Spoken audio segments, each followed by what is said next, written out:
Hi listeners, Jason here. I'm excited to announce that the Psych Health and Safety Conference, PHSCon, will be returning in 2025.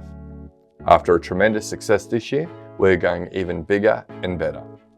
Taking place on June 19 and 20 at the ICC Sydney, this will be your chance to join the largest psychosocial safety community gathering. Featuring world-class speakers like Adam Grant, Marianne Baynton and Rob Briner, and practical insights from industry case studies.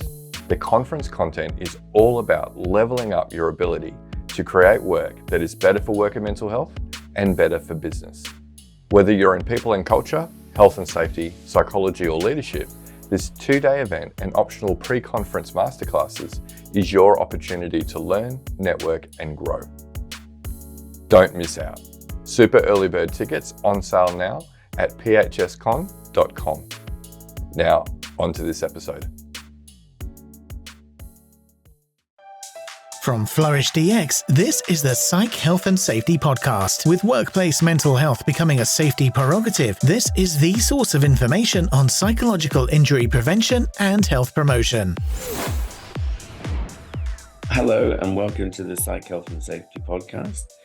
I'm thankful to have my host here, Kate Field. How are you, Kate? I'm all right, apart from the ongoing technology problems, which I never have. Very upsetting. But anyway, I'm here and you can hear me, I can hear you, we can see you, and we have a wonderful guest. So I'm thoroughly looking forward to this one. Thank you. Yes, and I should really introduce myself. I'm Peter Kelly, and I'm the co-host with Kate.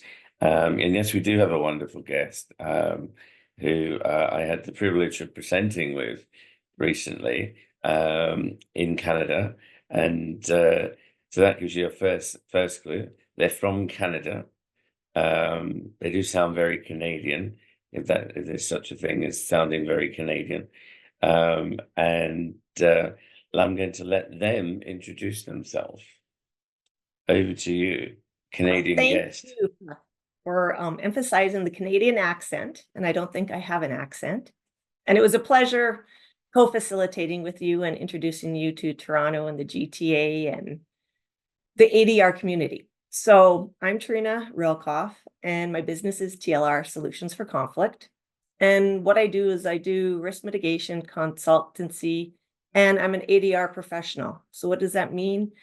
I help people solve their problems, conflicts in the least adverse, lowest cost manner to avoid court, and where people get to be a part of their own process. They are the expert and they have the insight to solve their problems. I just help facilitate it.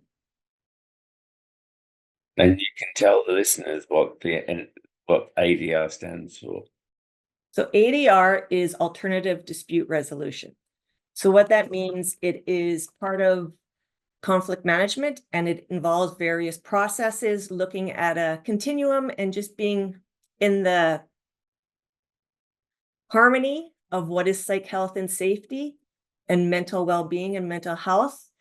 ADR is processes that look at, you have a conflict, whether it's personal, workplace, organizational, civil, family, and how do you prevent conflict? If there's conflict, how do you negotiate it? When it's not able to be negotiated, it moves to maybe a facilitated discussion. If that doesn't work, then you invite and you access a mediator, which is myself, which is a neutral, unbiased, who will just help facilitate the conversation between the parties to help reach a resolution and hopefully restore the relationships. If that doesn't work, then it moves on to negotiation. And if that doesn't work, litigation. So it's a process in different avenues, looking at the lowest level of conflict, lowest level cost, and the highest level of participation and control in the process before it ever reaches court. It's a very clear description. I wish you'd given that to me before I did the co-chairing with you at the conference. I did. Kate, you were going to ask something there. You had that inquisitive look. Kate and both me and Kate have been inspected, as you know. So we have a certain look that we have when we want to ask a question, which is hello. You spotted that. I'd be so bad. I'm so bad at poker. Yeah. So I was. Okay. So it's part of the mediation process. And I wasn't. I didn't. I missed your panel sessions. I wasn't there. So I'm playing catch up, and I found myself thinking. Do you find that a lot of the issues are a breakdown of communication, and therefore your role is really in facilitation is helping establish clear communication? I might be I'm diving right in, and there's all Yeah, sorts of no questions, but worries. that was No that worries. was the one that kind of I thought. I bet a lot of this is a breakdown of communication. I mean, we'll come back to kind of the psych issues, but I just thought, Yeah, communication is a huge part, but it's also perceptions that influence the miscommunication and the misunderstanding. So where my passion and kind of jumping in way back in the day in all my prior different roles, mediation or conflict resolution was a skill set. It's a skill set for various professionals, social workers, psychologists, lawyers, human resources, and now mediation has turned into more of a profession and a resource, an avenue to resolve conflict. And so conflict is not only looking at miscommunication, which could be interpersonal, it could also involve perceptions. And when we're looking at perceptions and conflict, we're also looking at the bigger constructs, the bigger environmental influences, social influences, cultural influences that create, discrimination, harassment, risk, right? Conflict mitigation is a risk mitigation. And so communication is the huge part in resolving it, because that's what we all have the ability to do, is to communicate with each other. But sometimes we need that impartial, neutral, unbiased person to help facilitate it, to keep people on track, and to also create those safe environments and give the feedback if you are being understood. no, that makes sense. I suppose as you said, there's an element here about unpicking the perceptions, the conscious or unconscious biases, so that when you might be using the same words to discuss or describe something, but actually your perceptions might be different. So your role is to help understand where those differences are and start to bring those together. And a big part too is also recognizing the beginning. And me and Peter in our co-facilitation was kind of highlighting too, we're humans, so we're not the robot. We're very dynamic, and the influences of various components of who we are, right? Our social histories, our mental health, our physical health, our brain differences, disabilities, profession, they all play a role. Yeah, and it's interesting because we had this discussion when you said, "Oh, by the way, Peter, would you like to come and co-chair this conference?" Maybe I had to understand what ADR was, but in my uneducated mind, I thought it was principally about psychological safety. But I guess, having done the workshop with you and that, there's a huge amount of psychological health and safety that is actually part of that, a part of what that is. Maybe you could explain to the listeners. They're interested to know how your journey into this, because it's like, how does a mediator end up becoming addicted to psych health and safety? Addicted in a good way. Because that's what it is. I am addicted. I totally believe in it and its role, and it's integrated, right? In my mind, it's all one. So conflict management is risk mitigation. Psychological health and safety is risk mitigation. We identify the risks, the hazards, and what are the control measures in place. So if we're going into, I'll use an example of a workplace mediation. So where psychological health and safety is, and it fits within the ADR continuum, is psychological safety is that safe place where you have a voice, a choice, and you're part of the process. So as mediators, we create that safe place for the clients. We control the process, the conversation to ensure that safety and to also ensure the psychological health and safety component of physical safety. So is the environment of where this conversation, mediation is taking place safe? Which that means, will somebody maybe be re-traumatized because the workplace violence or harassment occurred in the building where they want to have this mediation? So the situational awareness of mitigating the risk of being re-traumatized is important. Ensuring civility and respect, which is one of the psychosocial risk factors under the Canadian national standards, right? When we're trying to mitigate conflict and resolve it and then restore those relationships, you want to ensure everybody's speaking civilly and respecting and giving that place where you're heard and you're listened to and you can process it. Then we're looking at psychological protection. So is the environment provided by the mediator who set it up looking at, is there any accommodation needs, whether it be physical accommodation needs, mental health accommodation needs, neurodiverse accommodation needs, the physical and or visible and invisible disabilities. We want to look at what are the control measures. So how is the mediator set up the physical location, the seating, the space, right? So say it was a family violent mediation, mandated. So here in Canada, when you're going through separation divorce, they're having mandated mediation. So the parties have to go in, but what if there's family violence? What if there's cultural behaviors and cultural beliefs that create a disadvantage and a power over the male and female? What if there's coercive control and there's behaviors that are occurring during this mediation that are traumatizing the other party? So you have to be able to assess the risk, the psychological impact and the physical impact, as well as the environment, and create those control measures in place to mitigate the risk when conducting a mediation.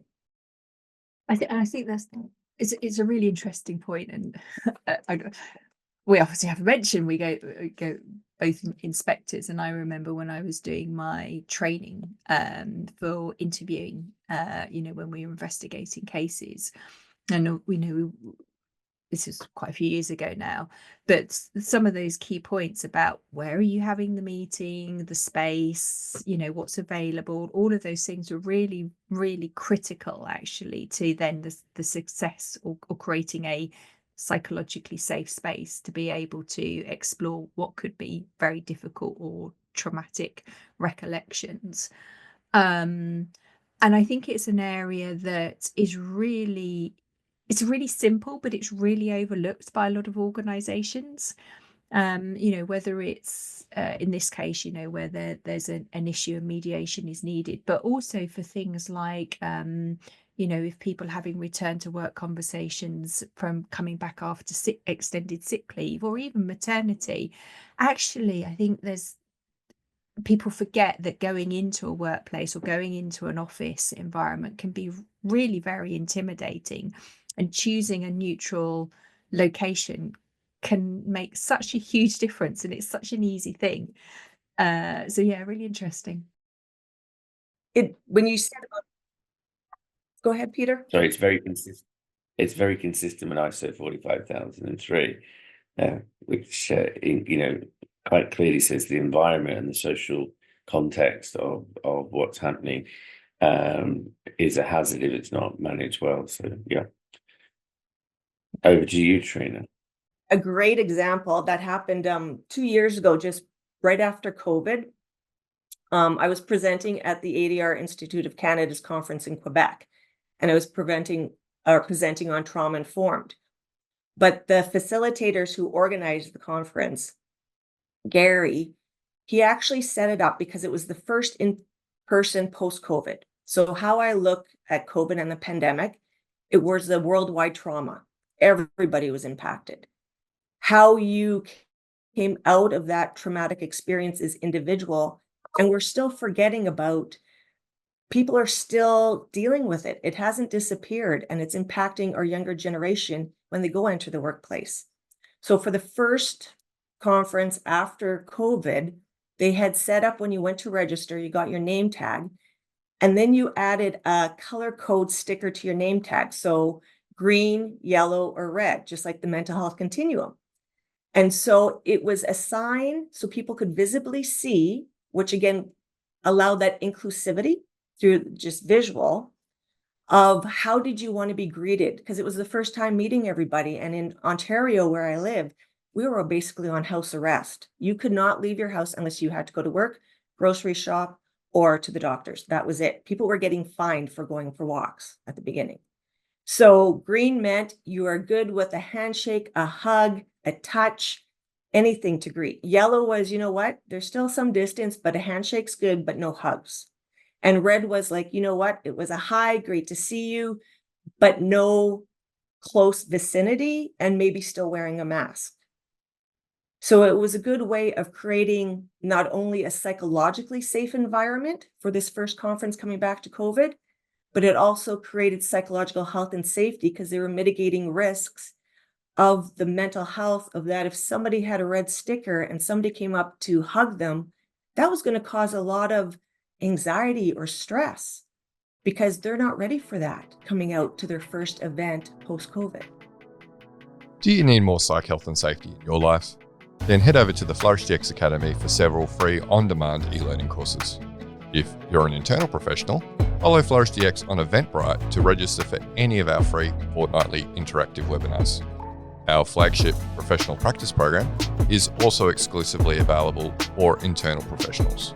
The 12-week course blends theory, applied practice, and interaction with other professionals through live lectures and a monthly community of practice session. Find out more about all these learning opportunities or inquire about a bespoke in-house training at the Flourish DX Academy. www.45003.org. Now back to this episode. So I was just going to come back in terms of the workplace activities you do, the mediation, thinking about psychological health and safety. Is there a kind of a core of 2 or 3 themes that you tend to find yourself invited in to address and help with? You touched on things like harassment or bullying. Are there sort of 2 or 3 things that you tend to see that you're invited in to support with? Right now, I'm doing a lot of work in the workplace culture risk assessments. So when we look at ADR process, that would be a recommendation that would come out of the assessment results. So encouraging, and here in Ontario, under our occupational health and safety, doing a physical and psychosocial risk assessment yearly is required of all businesses. And because it's still new, a lot of businesses don't know what that looks like or what that is. So where I like to go in and kind of narrate that it's your opportunity to create a baseline foundation, right? When you build a concrete skyscraper, you need a solid foundation. So to do a comprehensive workplace risk assessment, both physical and psychosocial, you're creating that solid foundation that will mitigate risks and hazards of workplace violence, harassment, bullying, discrimination due to visible disabilities, workload issues. And then if somebody does put in a complaint, policies process has been reviewed, metrics looking at, sick leave, stress leave, retention. It's a part of mitigating the risk because we know when complaints go in, time, money, and reputational loss are the 3 hugest components for businesses if they're not creating that solid foundation of psychological health and safety and physical safety. Yeah, it's interesting. So you're helping with the initial assessment as well as offering the services if the mediation. Okay. Yeah, and I kind of look at. Yeah, go ahead, Peter. If you contextualize it with prevent, promote, protect, and support, it's that kind of the 2 primary factors that you're trying to achieve, correct? Yeah. Well, exactly, because it's ADR, conflict management, is, doing workshops, learning how to have difficult conversations, how to de-escalate, a client or a customer who's very volatile, or a homeless person who comes in. How do you manage them? You promote safe conversations, how to have tactical empathy, emotional intelligence within oneself. And what I recently was trained in, and it kind of aligned with what I did in my trauma-informed workshops. When we look at trauma-informed in the business context, trauma is a past event, stress is the current event, but the fight, flight, or freeze response to threat is our human reaction. And so in Australia, Dr. Gav, how he kind of created that pre-resiliency. So I see resiliency of much more than eat well, sleep well, have a community. Resiliency is risk mitigation, whether it's personal, professional, organizational, operational, financial, environmental. But once we have or been involved in an incident, crisis, conflict, trauma experience, how we bounce back, learn from it, and move forward is resiliency to flourish.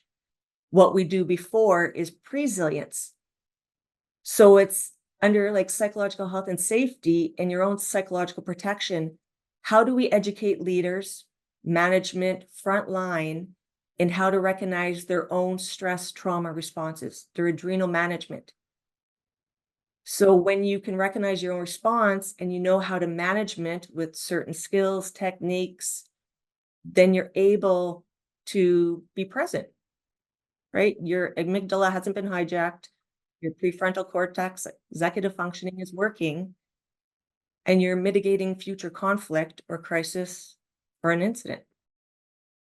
I mean, that makes sense. And I suppose we might talk about understanding emotional intelligence, so understanding what's going on for you, why it's going on, watching for those triggers, and then being able to manage it in the moment. So yeah, I can see that. Yeah, that overlap. Really, very interesting. We become experts of ourselves first to be able to help support and create psychological health and safety for others. Experts of ourselves in the context of the organizations that we work in, and understand that some of those systems are not very helpful, are they, in producing. Treena, it'd be rather useful if you explain what we did at our workshop, and then also how the element of the lived experience and that neurodiversity sort of panned out. Obviously, I have my own opinions as someone who is profoundly dyslexic. So, so do you want to explain to the audience, the listeners, sure, what you did and why we did what we did? Yeah, for sure. And just want to say appreciated too, your transparency of your own lived experience helped ingrain and internalize people's experiences when we don't see what people are dealing with by the present, how they look. So the lived experience way back, because I used to be in clinical mental health, the idea was, how do you learn skills or understand something better unless you can internalize a day in the life? So what we set up was, everybody voluntarily, participation, of course, was they were going to have a spelling test. And in the spelling test, they had to write with their non-dominant hand. And they also had to wear a latex glove to have sensory, right? So they're using a different part of their brain, which what neurodiverse is, it's a different brain. So the spelling words were alternative dispute resolution, conflict mitigation. And as I'm giving the spelling test, I'm writing it with my dominant hand. And like in school, it's, here's the word, you only got so much time to complete it to the next word. The key was, when we're looking at inclusivity and what is psychological health and safety and mitigating potential stress, burnout, discrimination, harassment, re-traumatized, was that the passing mark was 85% for your penmanship. If you did not meet 85% penmanship, you would not be allowed to advance in your career. You would not be given any opportunities for professional development. you would just be stuck in your current position with nowhere to go for the rest of your career until you're retired, because you could not meet the checky box standard of the organization. So when we completed it, a couple people had finished the spelling test, and when I was reviewing them, the other caveat was the penmanship. So you finished it, but it couldn't look like a grade 1 or 2 spelling, right? You're professionals. It had to be clear, concise, legible. So it gave people that experience of, if you are dyslexic, if you are autistic, Asperger's, ADHD, PTSD, because what if before the spelling test you came in and you're a first responder, and as you're driving to this conference, you go by the corner of where a major accident occurred, and as a firefighter, police, ambulance, you attended, and there was many deaths. So you're going into this conference after going past an environment that triggered a response, past response, and now you're doing a spelling test where are you even present to actually be able to have that opportunity to be successful? And then Peter shared his spelling test of him writing and showed everybody how far he got being dyslexic and being transparent and being proud of who he was and showing don't let that stigma stop you.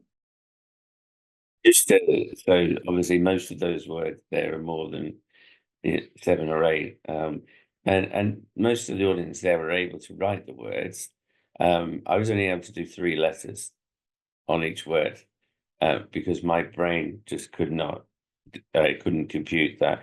And I said, look, because they were like, and I said, this is a reality for me with dyslexia, and they were like people were quite like, oh, wow, because they hadn't comprehended something like that, being under pressure, being the non-dominant hand, being, with no sensory cues. My brain just couldn't go beyond. I knew that there was more than 3 letters in the word, but that's all I could get out. So, yeah. But it was really useful just to show what happens when we make assumptions. And actually, so neurodiversity in the context of psychological health and safety is definitely something to consider. Yeah. And it just kind of, for me, it Kate's fell got that under. look.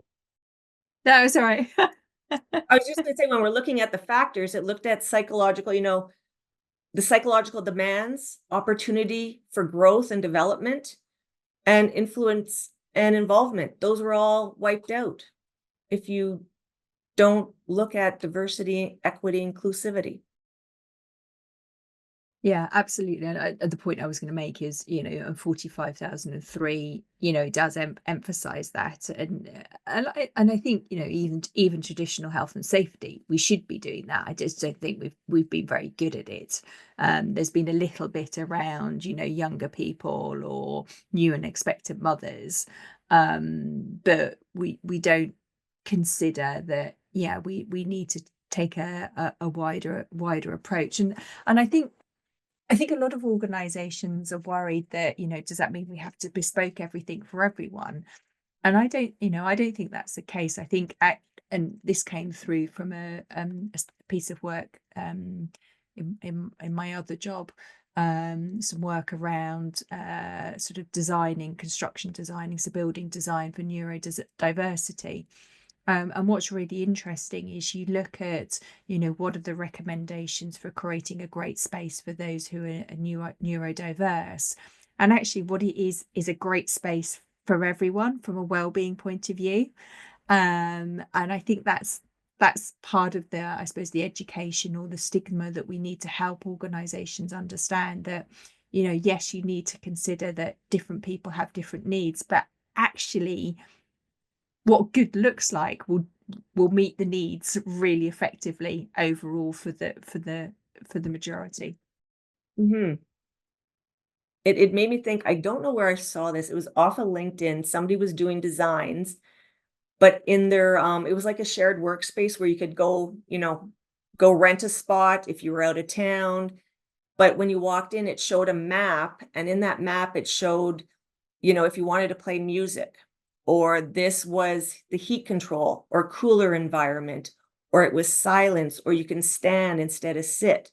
So it was a map of where you could choose to go work based on your own needs. Yeah. And again, that's yeah, that's a simple thing. And it's a lot easier to do now with things like environmental mapping as well. You know, where are the cooler places, where are the warmer places, where are the bright places, where are the darker places. And I think too that accommodations, like when we're saying the difficulty, it's not bespoke, it's just become conflict curious. Don't, I don't know whoever quoted it, but they say, don't ever let a crisis go to waste. Become conflict curious, use it, learn from it. Don't be afraid, because that's how we grow and learn and prevent. And that, Treena, is a beautiful prompt for the next question, which is, what is the future of psych health and safety within the conflict and mediation community of the ADR, as it's called? Do you feel that people will take it on board, or is there a lot more need to advertise and to do training on this area? I think based on the training that I've done on trauma informed, that it's becoming more aware, right? It's not being implemented, but becoming more aware, trauma informed practices framework, which is one component of psychological health and safety.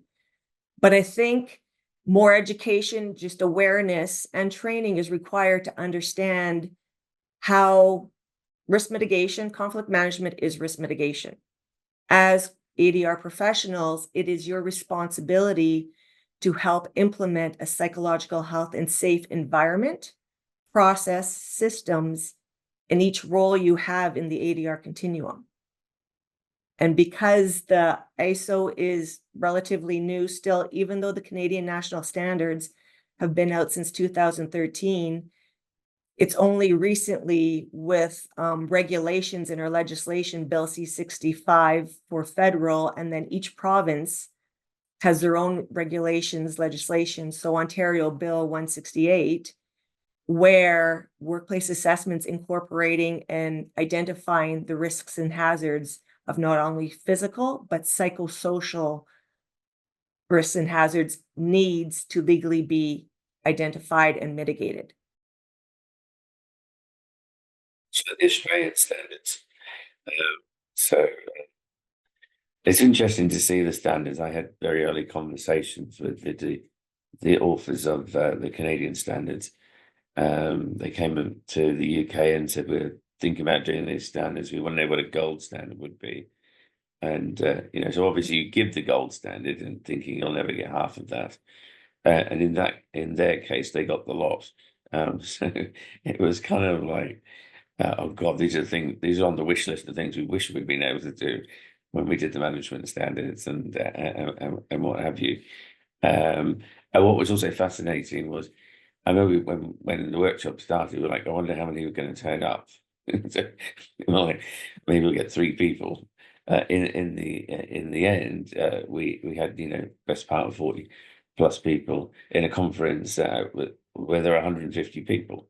So that gives you an idea that people actually were thinking, well, this is something we need to think about. And it's really interesting to listen to their perspectives as mediators who are not trained in psych health and safety, talking about concepts that were psych health and safety. And then for that sort of reality, when we were explaining what psych health and safety is to them, and going to think, oh, okay, well, we probably do this already, but we call it something different. You know what I mean? And it's like, oh, is that like they were saying, like, whenever I meet a client, I always make sure the room is set up in a certain kind of way, didn't they? There was a number of them said, well, I automatically do that, which is a good example of practically changing the environment to make it a more supportive place for that person to be able to have resolution and mediation. Yeah. And the restoration, right? Restoring that relationship is the ultimate goal, which creates that psychological health and safety in the person, the mental and physical. Yeah, I hadn't really considered the fact that mediation has come until we started this process.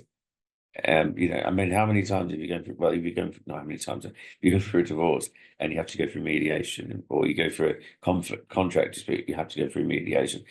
You know, so it's there all the time, isn't it? And actually, you know, all of us may be touched by it at some point in our career. And I think it's the common education and the promotion piece is getting the common language out. So we're all talking the same.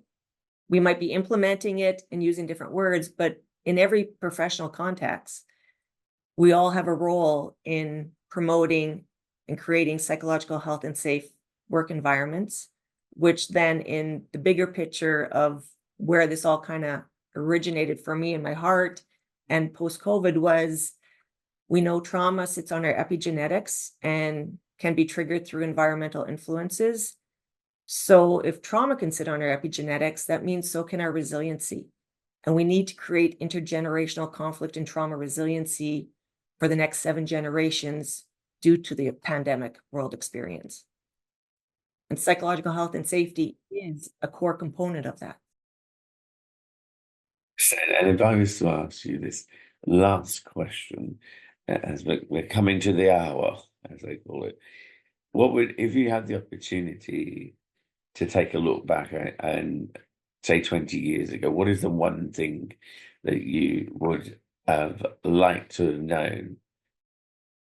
I'm calculating my age years ago because it's almost my birthday, so that makes me not saying, but it would be, we're taught early in schools, like in your junior high, high school years, university, that our physical health and physical safety is equally important as our mental health and our mental safety. So growing up and using all your learned experiences and being situationally aware, there is no one's worth more than the other. We need to protect our mental health. And if we had that common language, and if we had that insight of how to be more inclusive and protect our mental health, we might have mitigated a lot of conflict through the years, through the world, through our experiences. And be that stewardship, be that advocate, be that legacy.